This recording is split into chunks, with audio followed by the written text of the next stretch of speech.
most dangerous places are often the ones that look the most ordinary. On 2nd Street stood a modest house set close to the road, its small gate offering only slight separation from the world outside.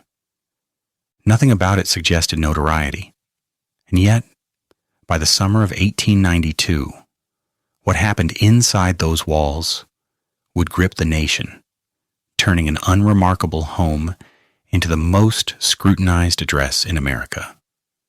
In this video, we examine the case of Lizzie Borden, telling the story as it was reported in the newspapers of the time. Fall River, Massachusetts, was not a quiet town in those days.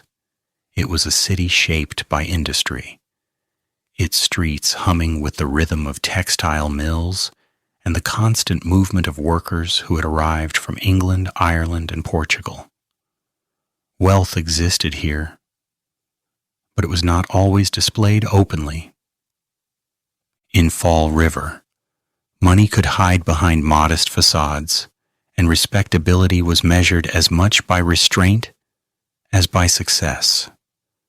Andrew Jackson Borden embodied that restraint. Newspapers described him as a man of means, even considerable wealth, yet one who lived with rigid economy. He owned property. He invested wisely. He had accumulated what many considered a fortune. And yet, his household reflected none of it. The Borden home lacked modern conveniences. Its furnishings were plain. Its routines were strict. Those who wrote about him often used the same language: wealthy, frugal, austere. Andrew Borden had deep New England roots, a lineage tied to the early fabric of the region. He was a man who believed in control, over money, over property, and over the life that unfolded beneath his roof. That roof sheltered his second wife, Abby Durfee Gray Borden, and his 2 adult daughters from his first marriage, Emma and Lizzie. Emma Borden was the elder of the 2 sisters. Quiet, reserved, and practical, she fit easily into the expectations of the time. She managed the household. She kept order. Newspapers would later describe her as steady and dependable, a woman who did not attract attention and did not seek it. Lizzie, by contrast, was different. Not in any way the papers could easily define, but different enough to be noticed. The newspapers report that Lizzie Andrew Borden was 32 years old and was an unmarried woman in the summer of 1892. Contemporary descriptions painted her as neat, composed, and self-contained. She was active in church work. She taught Sunday school. She moved through the town without scandal. And yet reporters would later struggle to reconcile that image with what unfolded inside the house on 2nd Street. There was also Bridget Sullivan, the maid. Young, Irish, and working long hours in a household known for strict expectations. Bridget was responsible for much of the daily labor. She washed windows. She scrubbed floors. She followed the routines set by others. Newspapers later noted that she had been ill in the days leading up to August 4th, a detail that would linger quietly in the background of the story. On the morning of Thursday, August 4th, 1892, the house awoke as it always had. Emma was not there. She was out of town, visiting friends, a fact reported repeatedly and emphasized clearly. She was absent, and her absence was unquestioned. Inside the house were Andrew Borden, Abby Borden, Lizzie, and Bridget. The weather was hot. Summer pressed itself into every room. Windows were opened where they could be, though the air offered little relief. Abby Borden was seen moving about the house early that morning. She attended to household matters as she always did. Andrew Borden left the house briefly, conducting business as usual before returning home late in the morning. What happened next would be reconstructed endlessly, line by line, word by word, yet never fully resolved. Abby Borden was killed first. Her body would later be found upstairs in a guest room. She had been struck repeatedly with a sharp instrument, the blows delivered with force and finality. The room showed no sign of struggle. Nothing appeared disturbed. Newspapers later emphasized this detail, that death had come swiftly and in silence. Andrew Borden returned home sometime after 11 o'clock. He entered through the front door, tired from the heat. He sat down in the sitting room. At some point, shortly thereafter, he was attacked. The injuries were severe. His face bore the brunt of the blows. Those who later saw the body would describe the wounds as shocking, even to men accustomed to violence. The weapon was believed to be a hatchet or something similar. Sharp, heavy, and efficient. Blood was present. Death was immediate. And still no one heard a scream. What followed came not from witnesses to the act, but from the voices that discovered the aftermath. Lizzie Borden would later state that she was not in the room when her father was killed. She said she had been elsewhere in the house and later in the barn, searching for irons.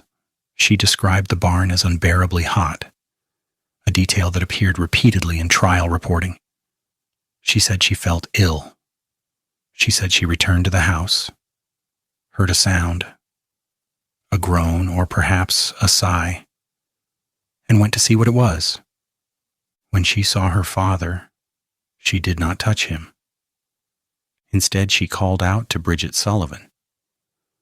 The New York Daily Tribune, June 4th, 1893, observed, "There was no change in her manner from the beginning of the examination to its close." Bridget Sullivan, who had been washing windows outside, came inside and saw what no one was prepared to see. Andrew Borden lay dead on the sofa, his body still warm, his injuries unmistakable. Panic followed. Neighbors were summoned. A doctor was called. Word spread quickly, spilling from 2nd Street into the wider town. When Abby Borden could not be found, someone went upstairs. There, the second body was discovered. One newspaper later noted that no screams had been heard, no disturbance reported, and no stranger seen entering or leaving the house. The shock rippled outward. 2 murders, committed within the same home in broad daylight. No sign of forced entry. No weapon was immediately found. No bloodied suspect fleeing into the street. Fall River froze. The police arrived. They questioned those present. Lizzie Borden answered plainly. She did not cry. She did not collapse. Newspapers would later remark on this again and again, not accusingly at first, but with curiosity. She seemed composed. She gave her account clearly. She repeated it when asked again. She said she hadn't seen her stepmother that morning. She said she believed Abby had received a note and left the house. She said she did not know where the hatchet was. She said she had no ill feelings toward Abby. Bridget Sullivan confirmed that Lizzie appeared calm. She saw no blood on her, no stains, no sign that Lizzie had been involved in violence. Multiple trial reports, Providence/Passaic papers, stated the following. No bloodstains were found upon the accused. Neighbors echoed the same observation. Police found nothing on Lizzie's clothing that suggested guilt. And yet, suspicion crept in quietly, almost against reason. There were no strangers seen entering or leaving the house. No one reported raised voices. No one heard footsteps on the stairs. The house itself seemed to offer no explanation. As the hours passed, attention settled, slowly but steadily, on Lizzie. Newspapers began to print her words. They printed descriptions of her demeanor. They printed the fact that her story did not change, even under repeated questioning. They printed, too, the unease this consistency produced. To some, it suggested the truth. To others, something colder. The question that refused to settle was simple. If not Lizzie, then who? The police searched the house. They searched the barn. They examined tools. A hatchet head was eventually found in the cellar, its handle missing. Whether it had any connection to the murders was unclear. Medical men were called. They examined the bodies. They argued quietly among themselves about timing, about sequence, about what could and could not be known with certainty. By the end of the day, Fall River understood that nothing about this crime would be simple. Within days, the newspapers changed tone. What had begun as shock turned into scrutiny. Lizzie's statements were re-examined. Her movements were questioned. The absence of Emma became part of the narrative. Her absence protecting her, leaving Lizzie alone in the house of suspicion. Specofoca, the Providence News, August 12, 1892, reported that Miss Emma Borden was absent from Fall River at the time of the tragedy. When it became known that Lizzie had burned a dress shortly after the murders, the press seized on it. Lizzie said the dress had been covered with paint. The dress was gone. It could not be examined. Some papers called the act unfortunate. Others called it suspicious. No one could prove it meant anything at all. Still, the pressure mounted. On August 11th, 1892, Lizzie Borden was arrested. The town watched as the story shifted from tragedy to accusation. Lizzie appeared in court, composed, her manner unchanged. Reporters noted her posture, her steady voice, her calm response when her name was called. The proceedings were brief and formal. The weight of the charge, however, was immense. She pleaded not guilty. After Lizzie Borden's arrest, the house on 2nd Street no longer belonged to the family that lived there. It belonged to the public. Reporters came first, then curiosity seekers, then people who stood quietly across the street, staring at the windows as if the truth might suddenly appear behind the glass. Newspapers across the country followed every movement, every whispered detail, every rumor, though the court itself would prove far less willing to indulge speculation. From the beginning, the case struggled under its own weight. There were 2 murders, committed brutally and without mercy, yet there was no witness to the act. No stranger had been seen entering or leaving the house. No blood had been found on Lizzie Borden's clothing. No weapon had been conclusively tied to her hand. And yet suspicion remained. The prosecution believed the case would resolve itself once all the facts were laid bare. But as the investigation deepened, clarity refused to arrive. Lizzie's statements were examined again and again. She repeated that she had been in the barn, searching for irons. She said the heat had made her ill. She said she did not see her stepmother that morning, and believed Abby had left the house earlier. She said she heard a sound, a groan, perhaps a sigh, and went to investigate. Newspapers emphasized that her wording did not change. This constancy unsettled people. Some found reassurance in it. Others found something unnatural. The same calm that had marked her discovery of the bodies now followed her through questioning, through arrest, and into the courtroom. The trial opened in June of 1893, nearly a year after the murders. It was held not in Fall River, but in New Bedford, an attempt to distance the proceedings from the intensity of local opinion. Even so, the courtroom was crowded daily. Men filled the benches. Reporters filled their notebooks. Every gesture was noted. Lizzie Borden sat quietly, hands folded, her expression controlled.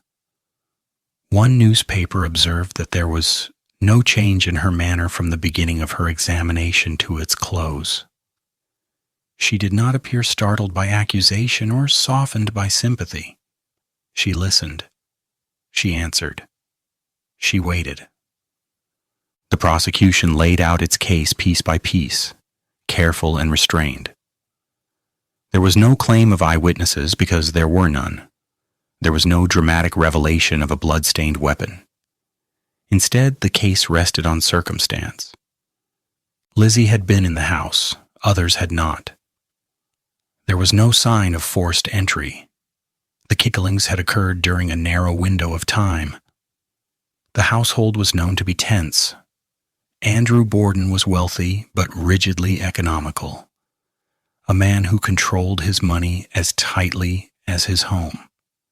Abby Borden's presence complicated inheritance expectations. Lizzie stood to benefit financially after their deaths. These facts were laid before the jury not as proof, but as suggestion. The defense countered methodically. They did not attempt to explain every mystery. Instead, they emphasized what could not be proven. No blood was found on Lizzie. No witness placed her at either murder. The weapon presented to the court, a hatchet head without a handle, couldn't be definitively connected to the crime. The burned dress, so heavily discussed in the press, couldn't be examined and therefore proved nothing. But it was the medical testimony that most clearly exposed the case's fragility. Doctors were called to testify about the bodies, the wounds, and the timing of death. They spoke carefully, qualifying their conclusions, disagreeing with one another in ways that were impossible to reconcile. One physician testified that Abby Borden's condition suggested she had been dead longer than Andrew, her wounds showing signs that indicated an earlier time of death. Another expert disagreed, arguing that the evidence could not establish such a sequence with certainty. Body temperature, blood coagulation, and the nature of the wounds were all interpreted differently. The newspapers noted the effect plainly. The opinions of the medical men did not agree upon the essential points. Jurors were left with science that offered possibilities, not answers. The prosecution needed precision. The defense needed only doubt. As testimony continued, the courtroom grew quieter. The early expectation that the truth would inevitably surface faded. Witness after witness spoke, yet responsibility remained unfixed. The trial did not build toward revelation. It slowly drained momentum. Lizzie herself took the stand. Her answers were brief. Her tone was steady. She did not embellish. She did not retreat from earlier statements. She said she had no ill feelings toward her stepmother. She said she did not know where the hatchet was. She said she burned the dress because it was covered with paint. Newspapers remarked again on her composure, on the absence of visible emotion even under pressure. Some observers found this admirable, others found it disturbing. Emma Borden attended the trial often, seated behind her sister. She showed emotion where Lizzie did not. Papers noted this contrast quietly, sometimes without accusation. Emma's role in the case remained what it had always been: supportive, absent from suspicion, protected by the simple fact that she had not been present on the morning of the murders. Bridget Sullivan's testimony was practical and restrained.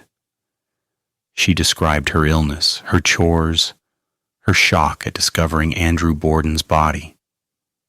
She confirmed that Lizzie appeared calm and unbloodied. She offered no accusation, only observation. Day by day, the case returned to the same place: uncertainty. When closing arguments were finally delivered, the divide could not be ignored. The prosecution asked the jury to see a pattern, to believe that circumstance itself, taken as a whole, spoke clearly enough. The defense answered just as firmly, reminding them that suspicion, however powerful, was not proof. As the courtroom fell quiet, newspapers far beyond the city soon distilled the case to a single truth, writing that it rested wholly upon circumstantial evidence. The jury did not deliberate long. On June 20th, 1893, the verdict was read aloud. Not guilty. The reaction was immediate and complex. Some were stunned. Others felt a measure of relief. Newspapers reflected both disbelief and quiet acceptance in their reporting. As one paper later summarized the trial, much evidence was presented, yet little that fixed responsibility. Legally, the verdict followed the law. The evidence remained conjecture, and certainty was required. Yet one question lingered then, as it does now. Was justice done? Lizzie Borden walked free, but acquittal did not restore what had been lost. In the years that followed, newspapers continued to follow her, not as a defendant, but as a figure marked by unresolved doubt. She moved into a better house, purchased with inheritance money.